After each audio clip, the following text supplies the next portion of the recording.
What do you think the story is about today? As you can see from this cap that I have that has a pair of ears here, you probably have seen that in Disneyland. Yeah, I bought mine from there. So it's an animal, and if you can guess it correctly, look at the colors. You could guess that it's probably a fox, right? Because of the sharp ears at the corner. Yeah, so that is how I am dressed up today, including the clothes too.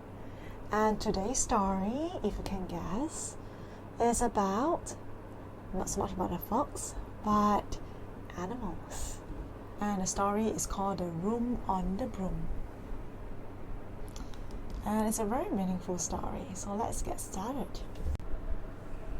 Okay, so we shall get started with the book now. Room on the Broom by Julia Donaldson.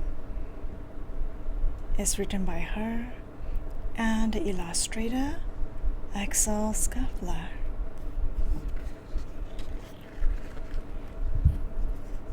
So this is the story. You see this hat here? Whose hat do you think it is?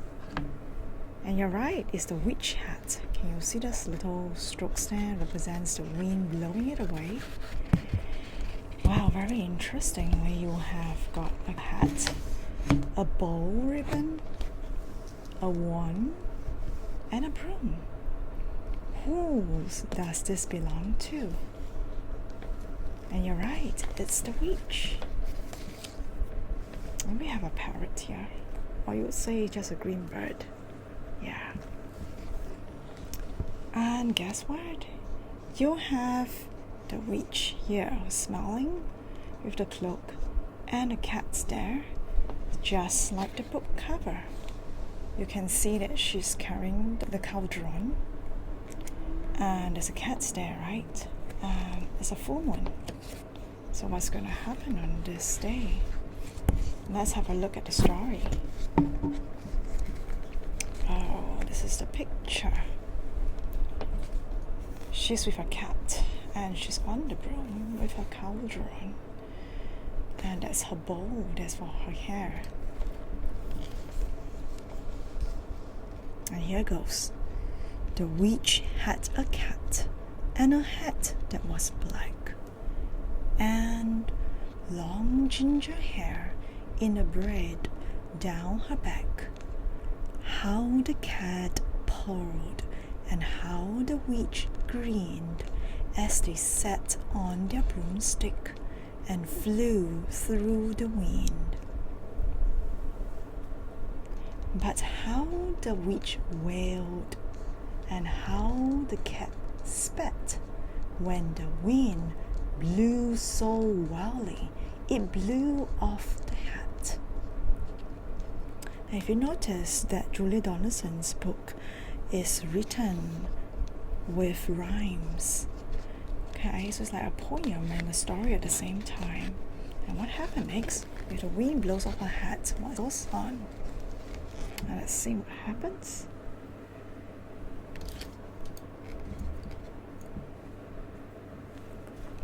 Down! Cried the witch, and they flew to the ground.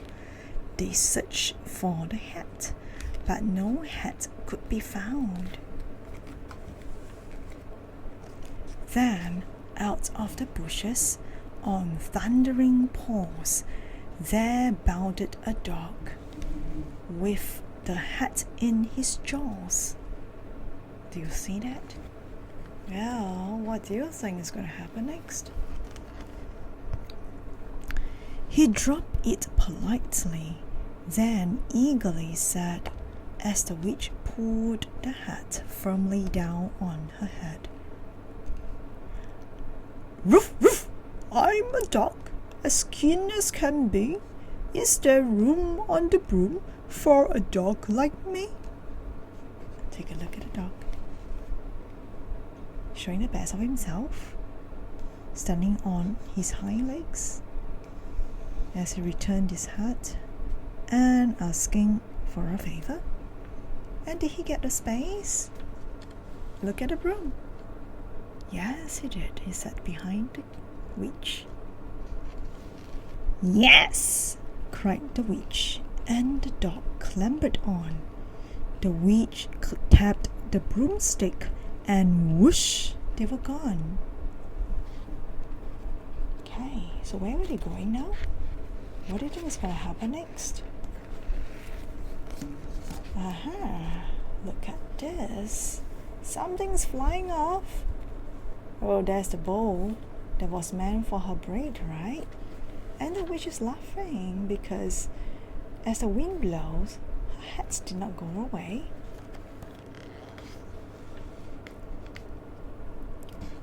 Over the fields and the forest they flew. The dog wagged his tail, and the stormy wind blew.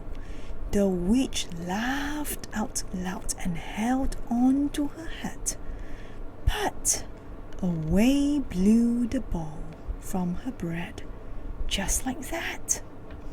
Oh, so where is the bread going to end up? And who is this?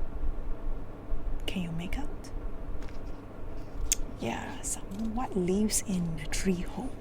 You may have guessed, and let's see whether you're right. Look, she's sad now, and they're all in the grass meadow. And what did she say? Down! Cried the witch, and they flew to the ground. They searched for the bowl, but no bowl could be found. Then what happened? Who helped? For those who managed to guess it. Then out from a tree with an ear-splitting shriek, there flapped a green bird with the bowl in her beak. She dropped it politely and bent her head low. Well, she returned it to the witch, who looks delighted. Then said, as the witch tied her bread in the bowl, I am a bird, as green as can be. Is there room on the broom for a bird like me? And what did the witch say? And you're right. Yes! Cried the witch. So the bird fluttered on. The witch tapped the broomstick, and whoosh, they were gone. Okay, so now we have two animals. You see the two animals? And you have a bird sharing the broom. Though he did not really share, he's flying. Okay, let's see what happened next. Now he is sharing on a broom, and look at that. It's pouring, right? Like raining cats and dogs. Guess what happens next? Over the reeds and the rivers they flew. The birds shrieked with glee, and the stormy wind blew. They shot through the sky to the back of beyond. The witch clutched her bowl, but let go of her wand. Oh, now her wand dropped. And there's a pair of eyes here. Do you see that? Whose eyes do you think these are? Down! Cried the witch, and they flew to the ground. They searched for the wand, but no one could be found. Who do you think this is who has seen the wand? Can you guess? Who lives in the water? Well, let's see whether your guess is right. Ta-da! Aha! Did you manage to guess it right? Then, all of a sudden, from out of a pond leaped a dripping wet frog. Where is that? There it is. He dropped it politely, then said with a croak, as the witch dried the wand on a fold of her cloak, "Croak, croak, I am a frog as clean as can be. Is there room on the broom for a frog like me? Yes, said the witch. So the frog bounded on. And look at that. They are all happy, the animals, supporting the broom while waiting for her to put all her clothes on and everything secured. The witch tapped the broomstick and whoosh, they were gone. Over the moons and the mountains they flew. The frog jumped for joy. And what do you think? Can you see? They are all having a very good time. And you take a look at this. 4 animals on the broomstick. So much space, right? Everybody's so happy together. Now, what else can happen in such a story? Let's have a look. Perhaps you can predict. See what happened to this broom. Look, it broke. And see what happened to the animals and what happened to all the things that they were carrying.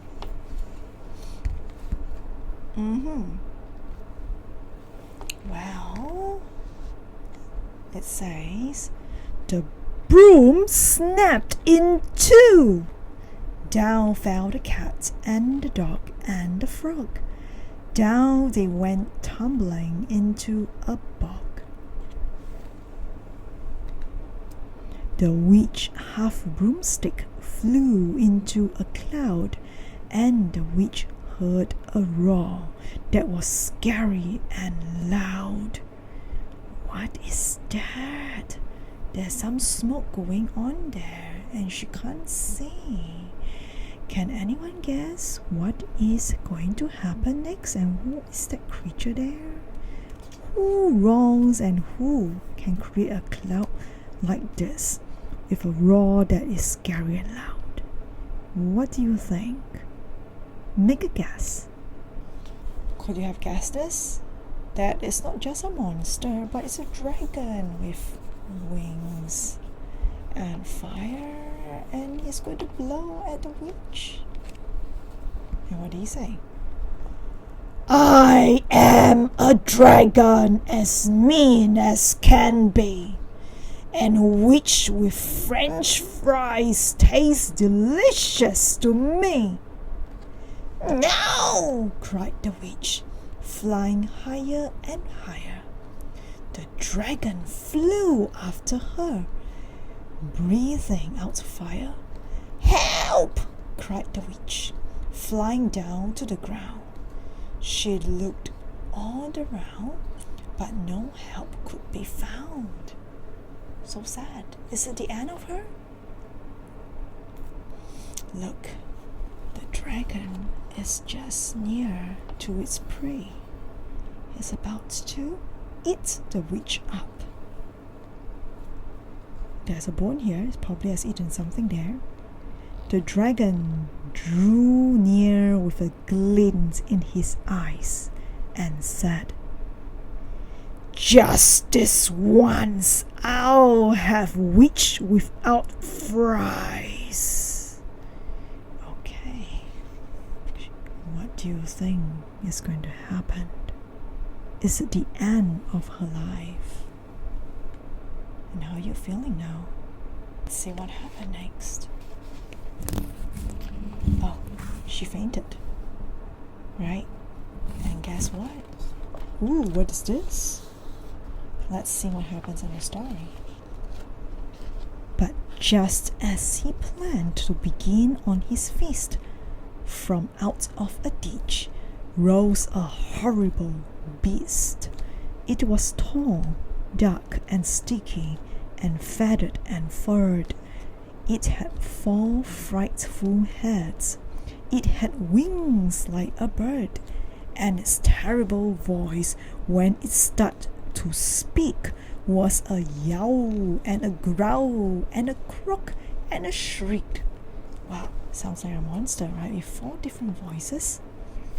It dripped and it squelched as it strolled from the ditch, and it said to the dragon, "Buzz off! That's my witch!" What do you think it is? I know. Yes, Krusty. The four friends left. Oh, you give the story away. Please move aside. Well, she has obviously fainted, and look at the dragon's face. Do you think the dragon will give up his feast or fight with this monster? What do you think? Well, and guess whether you're right. The dragon drew back and he started to shake. "I am sorry," he spluttered. "I made a mistake. It's nice to have met you, but now I must fly." And he spread out his wings and was off through the sky. Guess what? Oh, what happened? Then down flew the bird, and down jumped the frog.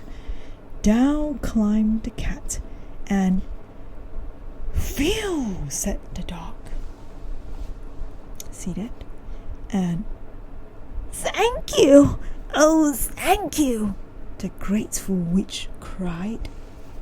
Without you, I would be in that dragon's inside. See that? They're all celebrating together. And now they took a quick bath. You can see all the animals fresh and clean again. No more blocked with mud. And where's the dragon? Can you see him here? He's just flown off. Feeling sad, right? Look at his face. But what has happened here? Obviously the animals have saved her, right? And then what did she do? I mean, the broom has broken. There's no more room on the broom. Well, witches do what they are good at. And then she filled up her cauldron and said with a grin, Find something, everyone. Throw something in. So the frog found a lily. There you go. The cat found a cone. There you go. The bird found a twig, and the dog found a bone. Can you see what she's throwing in? Toadstools, mushrooms, some stones over the fire. Yeah, this is what the bird and the dog have found. And they threw them all in, and the witch stirred them well. And while she was stirring, she muttered a spell. Ickety, tickety, zackety, zoom. Then out rose. What do you think is going to come out from there? Something magical. Look at that rainbow, the sparks, and the stars. Make a guess. If you guess it right, haha, there you go. A truly magnificent broom with seats for the witch and the cat and the dog, a nest for the bird, and a pool for the frog. Wow, and they're all so happy. Yes! Cried the witch, and they all clambered on. The witch tapped the broomstick, and whoosh, they were gone. How does that broom look like? Look at that. It's upgraded with seats for everyone. And look at what they are doing. It looks like an upgraded and sport system. Right? And the dog can afford to read a book now. The cat can afford to drink some favorite drink. There's even a light. she can even cross her legs. And you have a pool for this frog to just enjoy a shower head. They just, split water all the time. And we have the bird here with a nest. And she can be in a nest all of the while with a little light just above her head. Well, everybody is so comfortable. So, what do you think this story tells you? And we come to the end of the story, and I hope you really enjoyed this. Alright, this is a story by Julia Donaldson, and we talks about is there room for one more? Okay, it's by the same author that wrote The Gruffalo. So that's the end of the story, Room on the Broom. I just thought I can check in with you. What do you think this story teaches us about? Share your comments below. Well, two things came to my mind. One was the witch generosity to allow for these animals to share the space on the broom. She did not consider, obviously she's not an engineer, so she does not consider whether the broom was safe and able to support all these animals. She just simply allows them, right? And then the second thing is this understanding of gratitude. As you give to others, that gratitude will return to you one day. And it came for the witch one of the days, right? When she was in danger and they saved her life. And in fact, there's one more that I could think of, and I'm not sure whether you have thought of that as well. Is regarding the fact that there was an unfortunate incident, which is the broom snapped. And what happens? Well, it was upgraded to something else better. So what does this tell you about life in general? Maybe you can just leave your comments below and share them with us all. We'd love to hear from you. And that's all. Thank you for staying with me. Bye.